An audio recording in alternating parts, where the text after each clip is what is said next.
大家好，又係我波板糖台主。睇片之前呢，記住撳個 like 啦、subscribe 同埋個叮叮當當，咁就會好快知道我係一條新片嘅啦。多謝晒大家。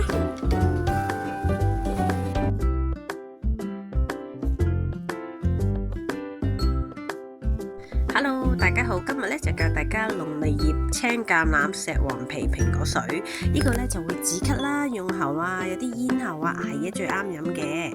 咁咧龍脷葉咧好好噶，通常咧你會止咳啊、化痰啊、口乾啊、痰多啊、潤肺咧，通常咳都會用呢個愛嚟煲下湯啊、煲下水就啱用嘅。咁枇杷葉都係啦，又有啦清潤化痰啦，然後降氣止咳，然後咧又燥火啊、潤下肺啊、痰多啊、咳得多啊，都愛嚟潤下喉嘅。咁呢個咧就叫水魚草。咁咧通常咧，因為我今次咧通常呢啲咧你都可以去啲山草藥啊、街市嗰啲鋪頭買嘅。咁呢個咧就個叔叔都介紹我嘅。咁你可以落同唔落都可以嘅。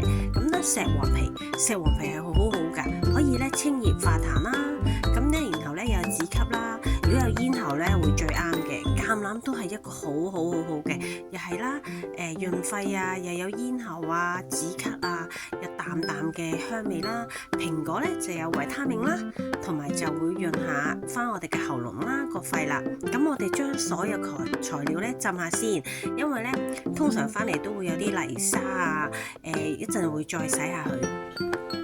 石黃皮咧，咁通常咧我哋都會浸佢20分鐘啦，因為咧係有啲毛毛，咁樣我哋一陣就會洗下佢啦。青橄欖又係浸下佢先，通常咧表面都係有啲塵啊，咁呢個就會容易處理啦。咁好啦，我哋浸咗啦，然後咧通常咧有啲毛毛嘅，咁咧你可以用刀咁樣刮咗佢，或者咧好似攞啲水係咁，大家用大家嘅表面咁樣擦一擦都 OK 嘅。不過咧就有個方法啦，用個刷咧會快好多嘅。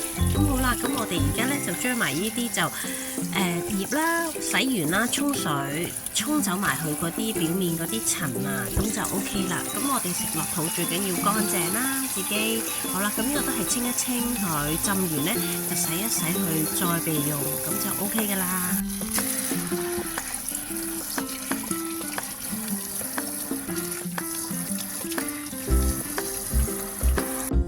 咁咧，然後咧，咁如果逐粒啦，咁樣搣咧就會好似都有啲時間啦。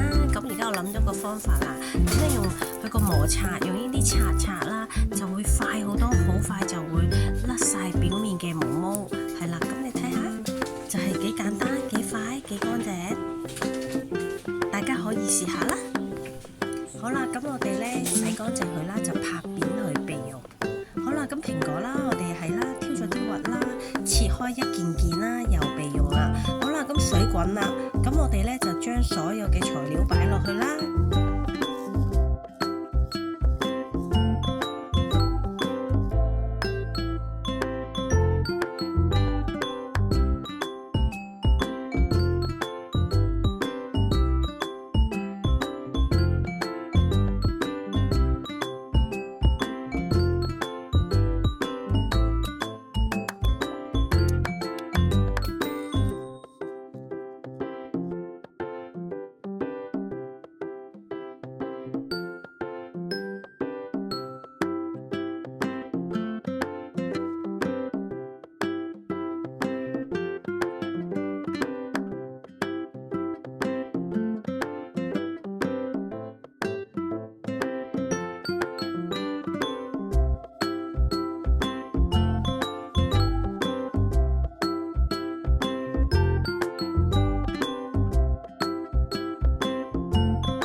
咁快咧就煲完啦，如果今晚咧有時間